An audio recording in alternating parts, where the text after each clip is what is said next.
बिस्मिल्लाहिर्रहमानिर्रहीम। अस्सलाम वालेकुम students, welcome to my YouTube channel learn with Noman. आज की इस वीडियो के अंदर हम अपने केमिस्ट्री फर्स्ट ईयर के चैप्टर 6 का एक छोटा सा टॉपिक देखेंगे, बॉन्ड एनर्जी या फिर bond dissociation energy and enthalpy changes. ठीक है, वीडियो स्टार्ट करने से पहले आप लोगों से गुजारिश है कि चैनल को लाजमी सब्सक्राइब करें और वीडियोस को अपने क्लास फेलोज तक जरूर शेयर करें। अच्छा स्टूडेंट्स, ये जो टॉपिक है ना, इस टॉपिक में एक तो सर दस ये हो गया कि इसकी आपसे वो डेफिनेशन पूछ सकता है कि बॉन्ड एनर्जी से क्या मुराद है। फिर आपसे रीजनिंग हो सकती है कि हमारे पास हाइड्रोजन हाइड्रोजन की बॉन्ड एनर्जी ज्यादा है और हाइड्रोजन और कार्बन की बॉन्ड एनर्जी कम क्यों है, इस तरह की चीजें। या फिर एक एंड पे ना आयोडीन, और इधर भी आयोडीन है, उसकी 151 है। आयोडीन का जो आयोडीन के साथ है ना, इसकी bond energy just 151 kilojoule per mole है। ये इतनी कम क्यों है? और हाइड्रोजन, हालांकि दोनों ने सिंगल बॉन्ड ही बनाया हुआ है, ठीक है, और इसकी 436 किलो जूल पर मोल क्यों है? इस तरह के आपसे क्वेश्चन पूछे जा सकते हैं। ठीक है, फिर ये पूछा जा सकता है कि कार्बन सिंगल बॉन्ड कार्बन 348 है जबकि डबल 615 है, क्यों? ठीक है, इन सारे क्वेश्चंस के आंसर आपको इंशाल्लाह इस वीडियो के अंदर जरूर मिल जाएंगे। सबसे पहले देखते हैं स्टूडेंट्स हम कि बॉन्ड एनर्जी होती क्या है। अब सीक्वेंस में चलते हैं। आपको पता है बॉन्ड बनने का क्या मतलब है कि दो एटम्स मिलके एक दूसरे के इतना करीब आए कि उन्होंने एटम्स को शेयर किया या एक ने दूसरे को दे दिया और उनकी एनर्जी कम हुई। बॉन्ड मेकिंग में हमेशा एनर्जी क्या होनी चाहिए स्टूडेंट्स? कम होनी चाहिए। ठीक है, वो इतना करीब आए, उनकी एनर्जी कम हुई और उन्होंने आपस में क्या बना लिया? बॉन्ड बना लिया। ठीक है, तो बॉन्ड एनर्जी से हम एक ऐसे डिफाइन कर सकते हैं कि the amount of energy released, वो एनर्जी जो खारिज होगी when a bond is form between two atoms, दो एटम्स के दरमियान में जब भी बॉन्ड बनेगा उसको कहते हैं बॉन्ड एनर्जी। ठीक है, फिर अच्छा, अब जितनी एनर्जी उन्होंने रिलीज की है, अगर हम जबरदस्ती उनको वो एनर्जी वापस दें तो वो बॉन्ड टूट जाएगा। तो the amount of energy required, ये दूसरी तरीके से, amount of energy required to break that bond, उस बॉन्ड को तोड़ने के लिए जो एनर्जी चाहिए वो कहलाएगी हमारे पास बॉन्ड डिसोसिएशन एनर्जी। ठीक है, लेकिन हम इसको, क्योंकि हमने एनर्जी लिखनी है किलो जूल पर मोल के अंदर लिखनी है, इसका यूनिट क्या लेंगे? किलो जूल पर मोल। तो हम इसको मोल की टर्म में कि the average amount of energy, ये लफ्ज एवरेज क्यों लिखा है ये भी मैं एक्सप्लेन करता हूं अभी।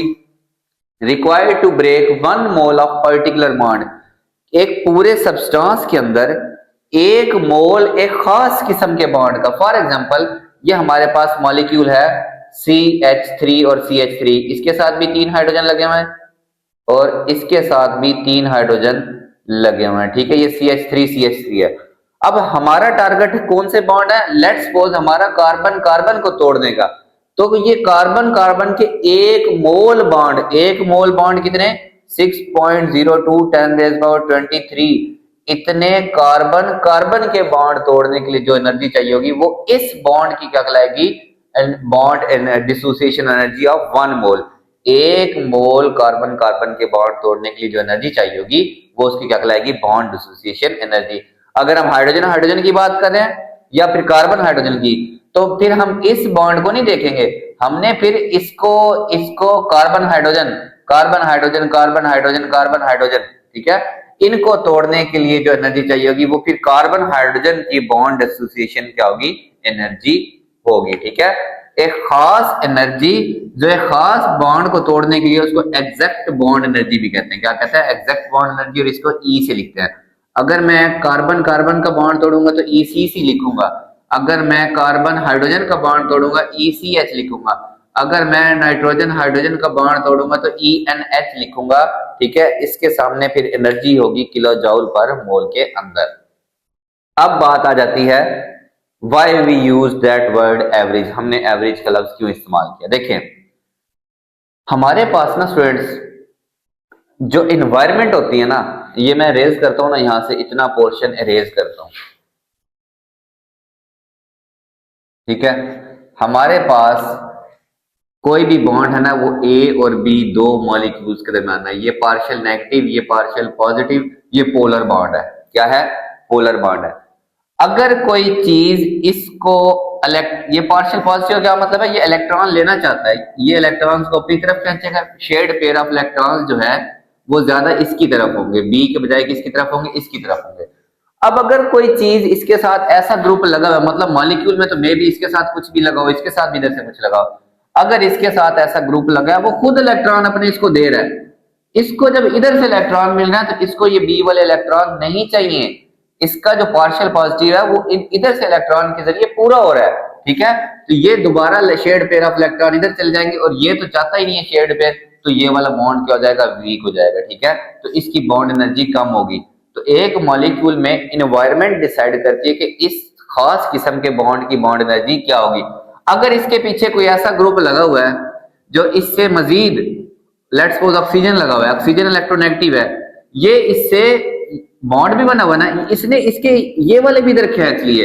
अब ये पहले पार्शियल पॉजिटिव है, मजीद इलेक्ट्रॉन इससे दूर खींच गए तो इसके ऊपर ज्यादा पॉजिटिव चार्ज आएगा, partial positive, positive double positive कह ले, मतलब इसका पॉजिटिव कैरेक्टर डबल हो जाएगा और ये बहुत मजबूती से इसके जो इलेक्ट्रॉन है वो अपनी तरफ खींच लेगा, ये बॉन्ड स्ट्रांग हो जाएगा, ये बॉन्ड क्या हो जाएगा, स्ट्रांग हो जाएगा। तो फिलहाल सिर्फ आपके समझने के लिए इतनी चीज जरूरी है कि जो नेचर होती है ना, साथ वाले मॉलिक्यूल्स की वजह से बॉन्ड की एनर्जी डिस्टर्ब होती ही होती है। फॉर एग्जांपल अगर हम बात करें कार्बन कार्बन, ये इथेन है, ठीक है, जिसमें 2 कार्बन होती हैं। तो इथेन में कार्बन कार्बन की bond energy 376 kilojoule per mole है, ठीक है। अब आ गया प्रोपेन जिसमें 3 कार्बन है, इनमें इसमें कार्बन कार्बन और इस कार्बन कार्बन की जो बॉन्ड एनर्जी है वो 356 है, कम हो गई क्योंकि इलेक्ट्रॉन डोनेटिंग इफेक्ट आता है यहाँ पे, ठीक है। अच्छा अब यहाँ पे तो जैसे जैसे चेन लेंथ बढ़ रही है, अब इसमें 4 कार्बन है तो कार्बन कार्बन की जो यहाँ पे बॉन्ड डिसोसिएशन एनर्जी है वो मजीद कम होकर 352 रह गई, ठीक है।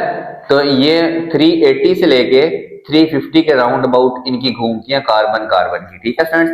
इसलिए हम मुख्तलिफ मॉलिक्यूल्स में कार्बन कार्बन की बॉन्ड एनर्जी कैलकुलेट करके उसकी जब हमने एवरेज ली तो कार्बन कार्बन की जो बॉन्ड एनर्जी निकली वो निकली 348 किलो जूल पर मोल, ये हमने ली फिर इसकी एवरेज, ठीक है फ्रेंड्स। ये चीज समझ में आई कि मॉलिक्यूल्स की इन्वायरमेंट, मॉलिक्यूल्स में मौजूद दूसरे एटम की वजह से एक बॉन्ड की एनर्जी डिस्टर्ब हो रहती है, वो एग्जैक्ट नहीं रहती। मतलब अब कार्बन कार्बन के साथ अगर इधर O लगा हुआ है, इस कार्बन कार्बन की बॉन्ड एनर्जी और होगी, कार्बन कार्बन के साथ इधर H लगा हुआ है तो इस कार्बन कार्बन की बॉन्ड एनर्जी और होगी, इधर अगर नाइट्रोजन लगा है तो इसकी बॉन्ड एनर्जी और होगी, इधर अगर फ्लोरीन लगा है तो इसकी बॉन्ड एनर्जी और होगी। तो ये जो साथ वाले मॉलिक्यूल्स जैसे इनकी एनर्जी एग्जैक्ट कभी भी नहीं होती, किसी में और, किसी में और, इसमें और, इसमें और, इस वजह से हम इन सब की क्या लेते हैं, एवरेज। हम क्या कैलकुलेट करते हैं, एवरेज बॉन्ड एनर्जी स्टूडेंट्स हमेशा कैलकुलेट करते हैं। आपकी बुक में ना बड़ा सारा टेबल बना हुआ है, मैं उसकी सिर्फ 2 लाइनें समझा देता हूं कि ये ऊपर मॉलिक्यूल्स बने हुए हैं, ठीक है, कि इस तरफ जो मॉलिक्यूल है हाइड्रोजन, अगर हाइड्रोजन से बॉन्ड बनाएगा तो कितनी एनर्जी की, हाइड्रोजन अगर कार्बन से सिंगल बॉन्ड बनाएगा, हाइड्रोजन अगर कार्बन से डबल बॉन्ड बनाएगा, जो कि हाइड्रोजन बनाता नहीं, हाइड्रोजन सिंगल बॉन्ड बनाता है, हाइड्रोजन अगर ऑक्सीजन से बॉन्ड बनाएगा तो उसकी बॉन्ड डिसोसिएशन एनर्जी क्या होगी। कार्बन अगर हाइड्रोजन से सिंगल बॉन्ड बनाता है, कार्बन कार्बन से सिंगल बॉन्ड बनाता है, कार्बन डबल बॉन्ड बनाता है, अगर कार्बन ट्रिपल बॉन्ड बनाता है, कार्बन ऑक्सीजन से सिंगल बॉन्ड बनाता है और कार्बन ऑक्सीजन से डबल बॉन्ड बनाता है, तो बॉन्ड डिसोसिएशन एनर्जी क्या होगी। अच्छा देखिए students, hydrogen hydrogen single bond में 436 है, ठीक है, और हाइड्रोजन और कार्बन की थोड़ी सी कम हो गई, क्यों, ये ना इसमें एक रीजन आती है साइज ऑफ एटम। जब एटम का साइज छोटा होता है ना स्टूडेंट्स, देखिए कार्बन का साइज थोड़ा सा बड़ा होता है, ठीक है, ये लेट्स सपोज ये हाइड्रोजन हाइड्रोजन बॉन्ड है और ये हाइड्रोजन कार्बन बॉन्ड है, क्योंकि इसका 12 होता है और इसका 180 मास होता है, तो इसकी बॉन्ड लेंथ ज्यादा हो जाती है, और जब बॉन्ड लेंथ ज्यादा होगी तो बॉन्ड वीक हो जाएगा, इसकी बॉन्ड लेंथ कम होती है, ठीक है। अब इसी तरह अगर हाइड्रोजन और आयोडीन का बना होगा, हाइड्रोजन इतना सा और आयोडीन इतना बड़ा, तो बॉन्ड लेंथ इतनी ज्यादा हो गई, बॉन्ड लेंथ ज्यादा होने की वजह से वो बॉन्ड क्या होता है, वीक, ठीक है। फिर देखिए हाइड्रोजन हाइड्रोजन 436, क्योंकि कार्बन का साइज बड़ा था 413, हाइड्रोजन और ऑक्सीजन इन दोनों से ज्यादा, वजह क्या है, इलेक्ट्रोनेगेटिविटी का डिफरेंस आ गया, ये पोलर हो गया, तो पोलर इनसे क्या होता है, स्ट्रांग होता है, ठीक है फ्रेंड्स। तो पोलर बॉन्ड की वजह से इसकी बॉन्ड डिसोसिएशन एनर्जी क्या है, ज्यादा। तो ये रीजन आपने लिखनी है। आपसे क्या पूछ सकता है कि हाइड्रोजन ने कार्बन से सिंगल बॉन्ड बनाया 430, हाइड्रोजन ने ऑक्सीजन से बॉन्ड बनाया 463, तो बॉन्ड डिसोसिएशन एनर्जी ज्यादा क्यों है। आप लिखेंगे oxygen being electronegative, shared pair of electron is more attracted, hence it creates a polar bond with hydrogen। ये हाइड्रोजन के साथ कौन सा बॉन्ड बनाता है, polar bond, and polar bond is stronger than normal covalent bond, ठीक है। Carbon और हाइड्रोजन की केस में कार्बन के ऊपर बहुत कम पार्शियल नेगेटिव आता है, जबकि इसके ऊपर पार्शियल नेगेटिव चार्ज ज्यादा आता है, इसलिए पोलर बॉन्ड के इसकी बॉन्ड डिसोसिएशन हाइड्रोजन के साथ क्या होगी, ज्यादा होगी। अब कार्बन की बात करें, देखें हाइड्रोजन का हाइड्रोजन से 436 था, तो कार्बन का हाइड्रोजन से 413 जो मैंने पहले एक्सप्लेन किया, क्योंकि साइज बड़ा हो गया, और कार्बन का कार्बन से इससे भी कम, क्योंकि दोनों का साइज बड़ा है, ये कार्बन और दूसरा भी कार्बन, दोनों का साइज बड़ा है, तो बॉन्ड लेंथ ज्यादा होने से बॉन्ड डिसोसिएशन एनर्जी क्या आ जाएगी, कम। देखिए कोई भी स्टिक है ना, ये इतनी सी स्टिक है ना, उसको तोड़ना आपके लिए मुश्किल होगा, इतनी ही मोटाई लेकिन लंबी इतनी हो जाए, उसको आप बड़ी आसानी से ऐसे करके तोड़ देंगे, ठीक है। और लेंथ और बढ़ती जाएगी तो उसको तोड़ना आपके लिए क्या हो जाएगा, आसान, क्योंकि न्यूक्लियस के दरमियान जब डिस्टेंस बढ़ेगा ना, तो इलेक्ट्रॉन उतनी मजबूती से वहां पे जुड़े हुए नहीं रह सकते, ठीक है। लेकिन कार्बन कार्बन का डबल बॉन्ड 615, क्यों, दो इलेक्ट्रॉन शेयर हुए होते हैं, मतलब इनके दरमियान में कितने लिंक हो गए, दो बॉन्ड, दो रस्सियां।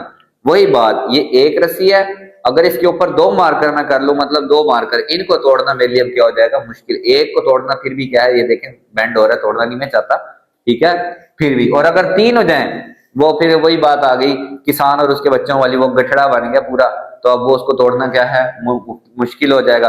अगर कार्बन कार्बन ट्रिपल बॉन्ड हो गए तो 812, और कार्बन ऑक्सीजन सिंगल बॉन्ड 351। अच्छा, ये ऑक्सीजन और हाइड्रोजन का देखें ज्यादा है, जबकि ऑक्सीजन और कार्बन की कम है, क्यों, ऑक्सीजन और हाइड्रोजन का इलेक्ट्रोनेगेटिविटी डिफरेंस ज्यादा है, जबकि ऑक्सीजन और कार्बन का इलेक्ट्रोनेगेटिविटी डिफरेंस उसकी निस्बत क्या है, कम है। Less polar, so less strong bond, और लेस क्या होगी, डिसोसिएशन एनर्जी होगी। जितना ज्यादा पोलर उतना स्ट्रॉन्ग बॉन्ड, उतनी डिसोसिएशन एनर्जी स्टूडेंट्स ज्यादा। डबल बॉन्ड की बात करें तो carbon double bond, definitely double bond, वही बात आ गई, दो बॉन्ड हो गए तो तकरीबन इससे क्या हो जाती है, डबल हो जाती है। अच्छा, अब अगर आपसे एक जर्नल पूछा जाए कि फलां और फलां की बॉन्ड डिसोसिएशन एनर्जी में फर्क क्यों है, आपने साइज जरूर देखना है। आयोडीन और आयोडीन इस इधर इस लाइन में भी एंड पे है और इस लाइन में भी आयोडीन, आयोडीन का साइज बहुत बड़ा होता है, सिंगल बॉन्ड बनाते हैं, साइज बड़ा होता है तो बॉन्ड लेंथ बहुत ज्यादा बढ़ जाती है, ठीक है। जब बॉन्ड लेंथ ज्यादा होगी तो बॉन्ड उतना ही क्या हो जाएगा, वीक। तो आयोडीन और आयोडीन की 151, हालांकि इन्होंने भी सिंगल बॉन्ड बनाया हुआ है, हाइड्रोजन हाइड्रोजन ने भी सिंगल बॉन्ड बनाया हुआ है, लेकिन हाइड्रोजन और हाइड्रोजन की हमारे पास कितनी है, 436, जबकि आयोडीन और आयोडीन की जस्ट कितनी है, 151। वजह, इनका साइज बहुत बड़ा है और नॉन पोलर बॉन्ड है, ये भी नॉन पोलर है, लेकिन इसका साइज बढ़ाने की वजह से जो बॉन्ड लेंथ है वो क्या स्टूडेंट्स बहुत ज्यादा है, तो ये बॉन्ड क्या होता है, वीक हो जाता है, ठीक है स्टूडेंट्स। तो इसमें जितने भी क्वेश्चन मैंने आपको स्टार्ट में बताए थे उनके आंसर होप्स आप लोगों को मिल गए होंगे, तो चैनल आपने लाजमी सब्सक्राइब करना है और वीडियोस को अपने क्लास फेलोज तक जरूर शेयर करें। केमिस्ट्री की पेयरिंग स्कीम इंशाल्लाह नेक्स्ट ये जो संडे आएगा ना, मतलब आज फ्राइडे को ये वीडियो नहीं, सैटरडे को ये वीडियो अपलोड होगी, तो कल मतलब ये आप कह लेंगे संडे को ये दोनों जो फिजिक्स की भी पेयरिंग स्कीम, केमिस्ट्री की भी पेयरिंग स्कीम और मैथमेटिक्स की भी आपके साथ लाजमी शेयर कर दी जाएगी, और आपको तरीका भी बताया जाएगा कि आपने तैयारी कैसे करनी है, ठीक है। चैनल लाजमी सब्सक्राइब करें और वीडियोस को अपने क्लास फेलोज तक जरूर शेयर करें। अल्लाह हाफिज़ स्टूडेंट।